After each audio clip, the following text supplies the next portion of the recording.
शांति।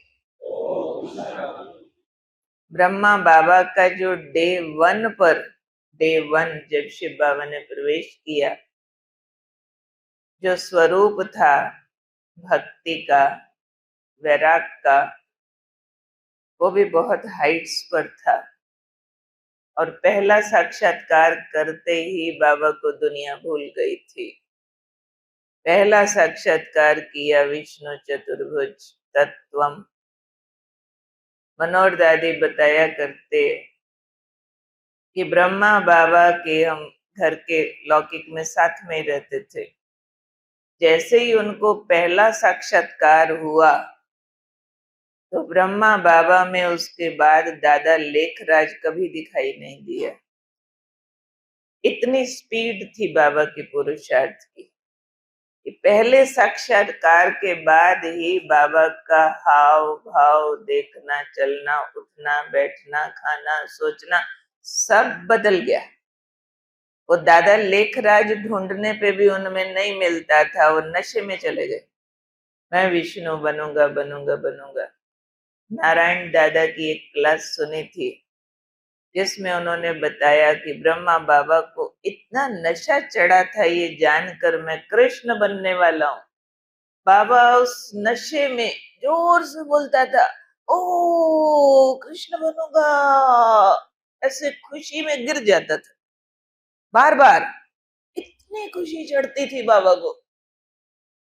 ये बाबा का शुरू के दिनों का पुरुषार्थ था। अब हमको कितना टाइम लगेगा बाबा के जैसा बनने के लिए। बाबा ने तो फटाक सब छोड़ दिया, परंतु अभी ज्ञान रिफाइन हो गया, वक्त साथ दे रहा है। वैराग के कारण दुनिया में विजिबल है।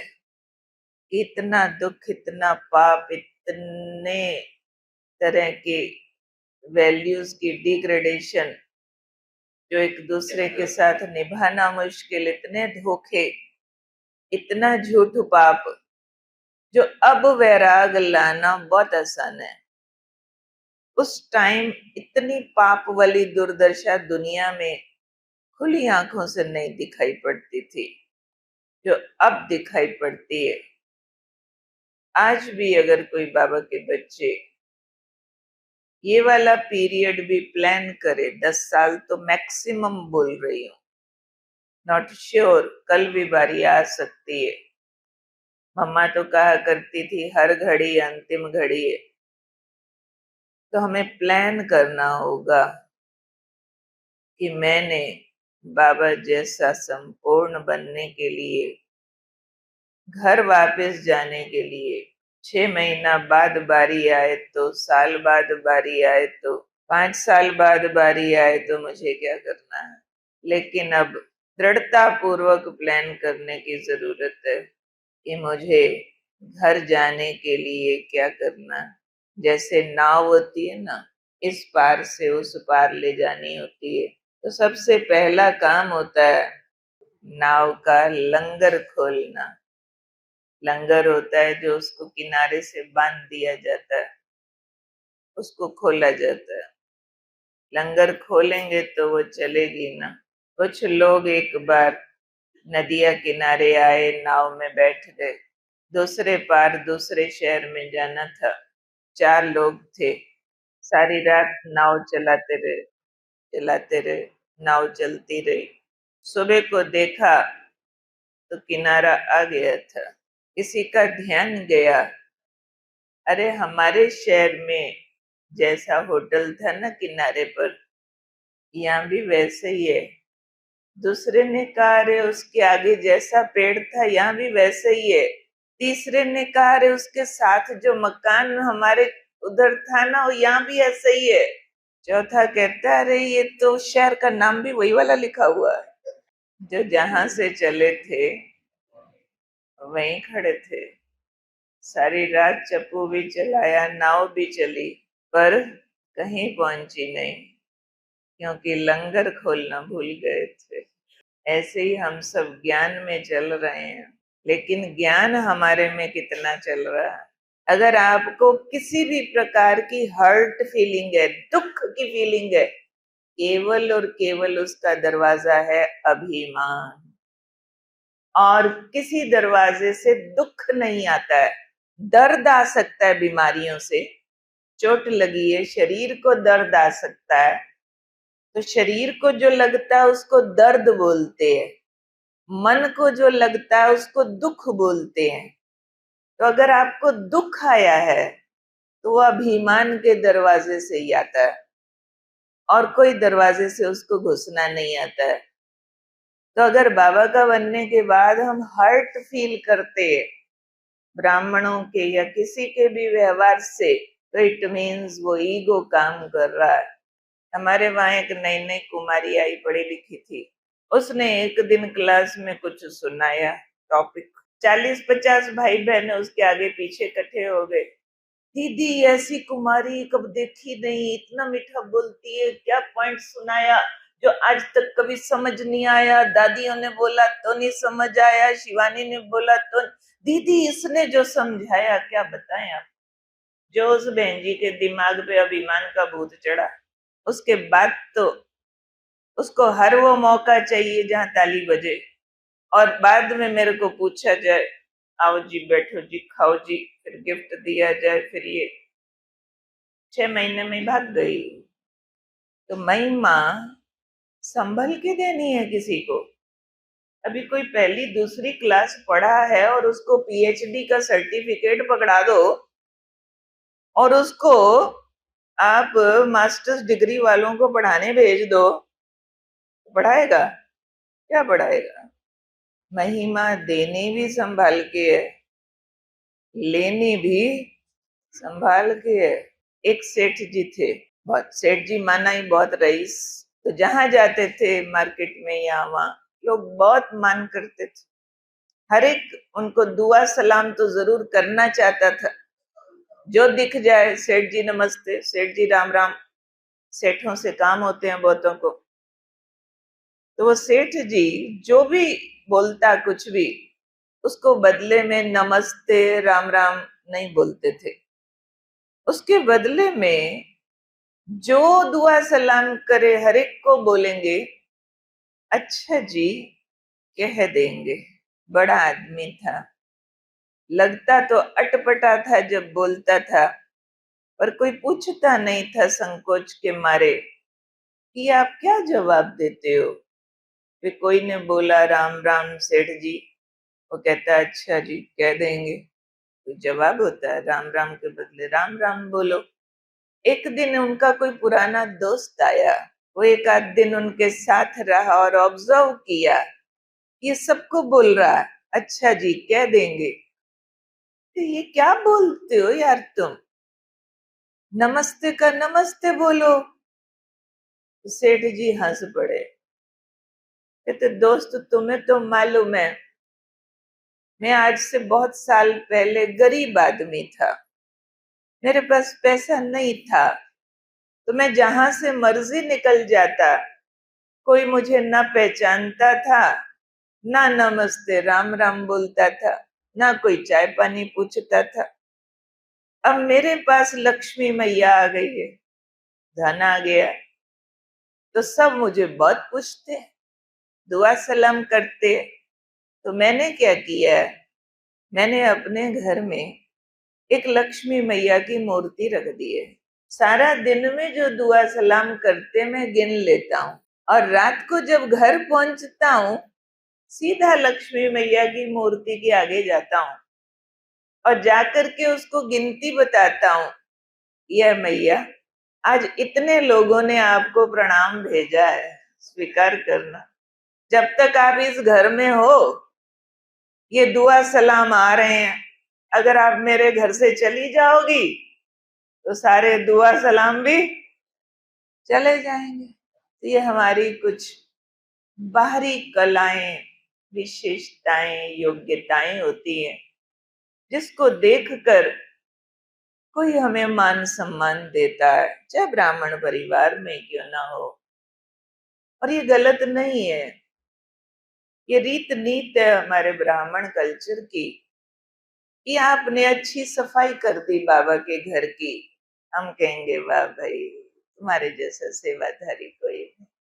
आपने अच्छा ब्रह्मा भोजन बना दिया, हम कहेंगे कमाल कर दिया भाई, सब खुश हो रहे हैं प्रसाद खा के। आपने बाबा के नाम एक मकान लगा दिया, हम स्टेज पे बिठा के फूल पकड़ा देंगे, देखो भाई बाबा को घर दिया, इतने आएंगे, पवित्र बनेंगे, योग लगाएंगे, ताली बजाओ इनके लिए, कमाल है भाई की। ऐसे करते हैं हम। ये बाहर की कुछ विशेषताएं हैं। किसी में भाषण करने की कला है, हम बार बार बुलाएंगे, भाई आओ मंच संचालन करो, भाई आओ थोड़ा पॉइंट सुनाओ, भाई आओ फलाना वीआईपी आया अटेंड करो, भाई आओ कोर्स कराने जाओ, फलानी पाठशाला में क्लास कराने जाओ। भाई उसकी बोलने की एक कला है। ज्ञान तो और भी बहुतों को समझ आया हुआ है। हो सकता है एक अनपढ़ बुढ़िया, उसको ज्यादा समझ आया हो आत्मा कैसे समझना है, पवित्र कैसे बनना है, मारने वाले को कैसे माफ करना है। और वो बुढ़िया बेचारी ना अंग्रेजी जानती है, ना भाषण करना जानती है, ना कोर्स कराना जानती है।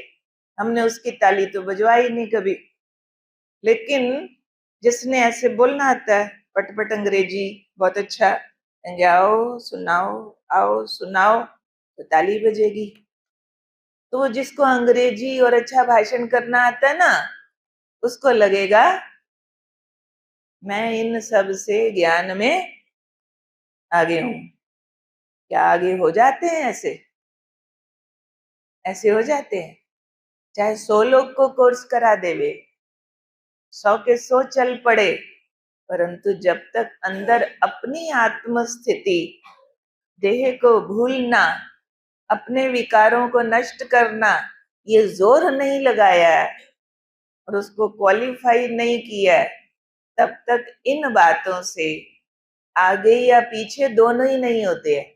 ऐसे भी नहीं कोई पीछे होते हैं ये लोग, जरूरत है, बाबा प्रेरित करते हैं सबको बाप का परिचय दो, प्रदर्शनी समझाओ, वीआईपी को जरूरी सब्जेक्ट है।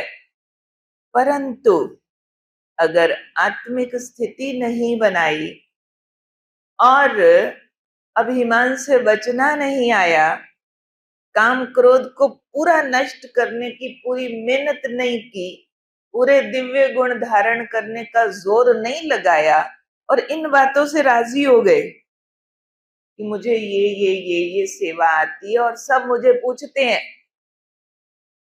तो मालूम है कितने मार्क्स मिलेंगे? हिंदी और इंग्लिश का जब एग्जाम दिया करते थे ना लैंग्वेज का, तो उसमें क्वेश्चन पेपर के ऊपर लिखा होता था 5 नंबर हैंड राइटिंग के होते थे। समझो किसी की हैंड राइटिंग बहुत अच्छी है, बहुत सुंदर, और बाकी कुछ भी आता नहीं है उसमें से, सारे क्वेश्चंस के आंसर गलत लिखे है, हैंड राइटिंग बहुत अच्छी है, पूरा पेपर ऐसे सजा पड़ा है, कितने नंबर मिलेंगे? वो 100 में से 5 नंबर है।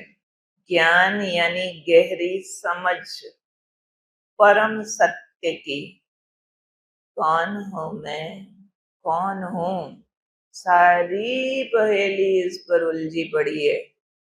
मैं कौन, कौन सी आत्मा उस स्वमान, उस टाइटल्स में स्थित हो जाऊं, उसका स्वरूप बन जाऊं, उन अनुभवों में चली जाऊं। दादी जान की सारे सब्जेक्ट क्वालिफाई कर लेने के बाद भी 104 साल की उम्र तक भी हर क्लास से पहले ये पाठ पक्का कराती रही, मैं कौन, बार बार मैं कौन। जब तक इस पर नहीं टिके तब तक बाकी सब्जेक्ट के नंबर नहीं मिलते हैं। इसके बाद अनलॉक होती है सारी एनर्जी, सारी धारणाएं, मैं कौन, मेरा कौन, करना क्या है, संसार नाटक की सत्यता क्या है, परम सत्य। आप तपस्वी हो, जहां आप वहां वायुमंडल बदल जाए, जिसके लिए जानकी दादी कहते हैं पहले जब कहीं भी मैं मधुबन से जाती थी, साकार बाबा के टाइम से उनका जाने का पार्ट बहुत था, कहीं भी जाती थी तो मुझे एक ख्याल आता था कि मैं बाहर कहीं शरीर न छोड़ दूं। जब शरीर छोड़ूं, मैं मधुबन में होनी चाहिए, ऐसे अंदर एक मीठी आश आती थी। जब दादी ये सुना रहे थे, तब उन्होंने कहा, अब मुझे ये ख्याल नहीं आता कि मैं जब शरीर छोड़ूं मैं मधुबन में होनी चाहिए। इसके बजाय मुझे ये ख्याल रहता है कि जहां मैं हूं वहीं मधुबन बन जाए। ये है अवस्था की बात कि मेरे से मधुबन बनना चाहिए ना। कहते जब लंदन जाना था, अव्यक्त बाप दादा से छुट्टी ले रहे थे, तो अव्यक्त बाप दादा ने दादी को कहा, अच्छा बच्ची, मधुबन का मॉडल बनाने जा रही है? जी बाबा। जहाँ मैं होंगी वहां मधुबन होगा ही, क्योंकि मेरे दिल में मधुबन वाला बाबा हमेशा रहेगा। तो दिल में बाबा, तो चेक करना है वैराग को। इसलिए टेक इट सीरियसली प्लीज, क्योंकि अब घर जाना है। तो मान सम्मान ठुकराना सीखो, ठुकरा दो इसको, क्योंकि ये हमें कमजोर करता है। इसलिए जब जब महिमा मिले उस सेठ जी की तरह बाबा को लौटा दो। तो बाबा कहते, ये महिमा, जो महिमा होती है ना, बाबा पूरी मुरली थी इस पर, ये मुरली के माँ वाक्य है सारे। तो महिमा कच्चा फल है। तो जो कच्चा फल खाता है ना, एक तो वो पूरा स्वाद नहीं देता, अधूरा स्वाद देता है अधूरा देता है, और पेट खराब करता है। कच्चा फल बीमारी पैदा करता है। कच्चा केला खाओ, कच्चा आलू खा जाओ, क्या करेगा? जायका भी पूरा नहीं आता है। कच्चा आम खाओ तो बीमारी भी पैदा करेगा साथ साथ। और बाबा ने कहा था, महिमा स्वीकार करना मन, कच्चा फल खाना। मम्मा क्या करती थी, समझो आपकी कोई गलानी कर रहा है, गलानी वाला क्या बोलता होता है, तुम यहाँ ठीक नहीं हो, यहाँ ठीक नहीं हो, यहाँ ठीक नहीं हो, यहाँ, ऐसे ही बोलते हैं ना, ये गलत है, ये गलत है। समझो उसने कुछ बोला तो शिक्षा ही तो है ना, स्वीकार कर लो। शिक्षा तो हीरे मोती है कि ऐसे नहीं ऐसे करो। समझो सामने वाले ने शिक्षा ऐसी दे दी जो आपकी गलती है ही नहीं, नहीं है तो भी भाई शिक्षा संभाल के रखो, काम आएगी, आगे से वो गलती ना करना। अभी आपकी गलती नहीं थी पर शिक्षा आपको मिल गई, तो भी थैंक यू बोल के संभाल लो। और समझो गलती है, फिर शिक्षा मिली है जिसको हम ग्लानि कह देते हैं, तो उसको ठीक करो, चेंज करो। महिमा मिले बाबा को दे दो, निंदा मिले खुद स्वीकार करो। तो फिर बाबा ने कहा था, अगर महिमा बाबा को लौटाते रहे तो जो महिमा का स्वाद नहीं लेता उसकी निंदा का दर्द बाबा चूस लेता है। एक राजा बड़ा दानी था, बहुत बड़ा दानी, पर उसकी ये फितरत थी कि जब भी दान देता था ना, जिसको देता था उसकी तरफ देखता नहीं था, मुंह ऐसे कर लेता था देने टाइम, ऐसे जैसे शर्म आ रही हो। एक बार एक साधु उसी लाइन में आ गया, दान लेने वाली लाइन में। उसको बहुत हैरानी हुई कि राजा कैसे दान दे रहा, नहीं तो देने वाला तो अक्सर अकड़ता होता है, ऐसे शान से देता है, कोई गलत काम थोड़ी कर रहा है, पाप तो नहीं कर रहा, किसी को दान दे रहा, पर ये ऐसे शर्मिंदा सा होके क्यों दे रहा।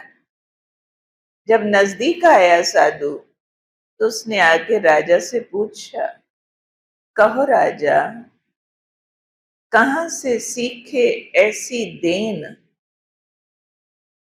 कहो राजा कहां से सीखे ऐसी देन, ज्यों ज्यों कर ऊंचा उठे त्यों त्यों नीचे नैन। ये ऐसी देनदारी कहां से सीख आए हो? हाथ तो ऊंचा उठा रहे हो, पुण्य कर रहे हो और नजरें झुका रहे हो, ऐसी देन कहां से सीख के आए हो? राजा ने जवाब दिया, देनहार कोई और है, जो देवत है दिन रैन। लोग भरम मुझ पे करें ताते नीचे नैन। देने वाला कोई और है जो दिन रात दे रहा है, मैं उसका दिया दे रहा हूं। लोगों को वहम हो रहा है कि ये दे रहा है, तो मुझे शर्म आ रही है कि मैं दे तो नहीं रहा, फिर भी लोग समझ रहे हैं ये दे रहा है, तो इसलिए मुझे शर्म आ रही है। बाबा को लौटा दो, स्वीकार मत करो, क्योंकि हम सारे जो कुछ भी कर रहे हैं कोई तीर नहीं मार रहे हैं। आज बाबा अपनी शक्ति हटा लेवे तो हम कुछ नहीं कर सकते। बाबा की शक्तियों से सब कुछ कर रहे हैं। मेरा इस विषय में अपना एक जबरदस्त अनुभव है। मैं अभी चंडीगढ़ आई थी सेंटर पर, छोटी थी और लौकिक घर गई एक बार बीच में। शुरू में जल्दी जल्दी जाना होता था। हमारे लौकिक घर में पाठशाला चलती थी और उन्होंने क्लास का टाइम 3:30 रखा हुआ था। सेंटर्स पर हमारा वो रेस्ट का टाइम होता है 2:30 से 4 बजे। तो अभी मैं बस जरा सा लेटी थी, माता जी कहते क्लास वाले आने शुरू हो गए हैं, चलो उठो क्लास कराओ। ठीक है, मेरी आंखों में तो सुस्ती आ रही थी, थोड़ा ऐसे नींद वाला रूप था, दिल भी नहीं कर रहा था उठने का। पर कुछ माताएं आके बैठ गई थी, बाबा रूम था, मैं सामने जाके बैठ गई योग कराने। एक गीत बजा बाबा का, अभी ढंग से योग लगा भी नहीं होगा, थोड़ी बहुत कच्ची पक्की से एकाग्रता थी। सामने जो माता एक बैठी थी वो कुछ देर पहले से बैठी थी और बड़े बाबा के प्यार वाली थी। जैसे ही मैं सामने आके बैठी तो बाबा के प्यार में उसके आंसू आने लगे। थोड़ी देर ही गुजरी, एक गीत और बजा होगा तो बड़े जोर से बोली, बाबा बाबा बाबा, और कह के आके हमारी गोदी में गिर गई, लिपट गई। उसको बाबा का साक्षात्कार हुआ था। बाद में कहने लगी, आज तो आपने मुझे बाबा को मिला दिया, कैसे आपका शुक्रिया करूं, आप तो दिख ही नहीं रहे थे, मुझे तो बाबा दिख रहा था, आज तो बाबा आया था आप में। मैं मान जाऊं मेरे में बाबा आया था, मान जाऊं आया था, मेरा तो अभी योग भी नहीं लगा था। सच बताती हूँ, मेरे पे तो नींद का असर था, मेरा तो उतना कोई क्लास कराने का मूड भी नहीं था। मैं हैरान, ये कैसे चिल्ला के गोदी में आ रही है और बोल रही है, बाबा आप तो थे ही नहीं, मैंने तो बाबा देखा, आज तो आपके द्वारा मुझे बाबा मिलके गया। तो मैं मान लू ना मेरे में बाबा आया था, या मान लू मैं शिव बाबा हूं, तब मुझे समझ आ गया था हम कुछ नहीं करते। बाबा का जो जैसा बच्चा सामने है, बाबा ने उसको जो प्राप्ति करानी है वो खुद करता है, क्योंकि मुझे मालूम था मेरा तो योग ही नहीं था उस टाइम। मेरे को तो थोड़ी सी चिड़चिड़ी थी कि सोने भी नहीं दिया, मैं तो उस रूप से बैठी थी। तो वेयर एम आई, कैसे हम बूस्ट कर सकते हैं कि सामने वाले को अनुभव मैंने कराया?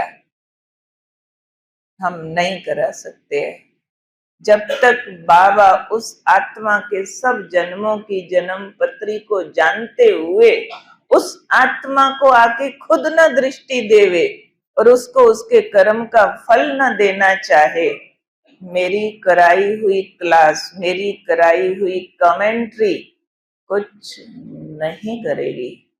ये तो आत्मा और परमात्मा का डायरेक्ट रिश्ता है।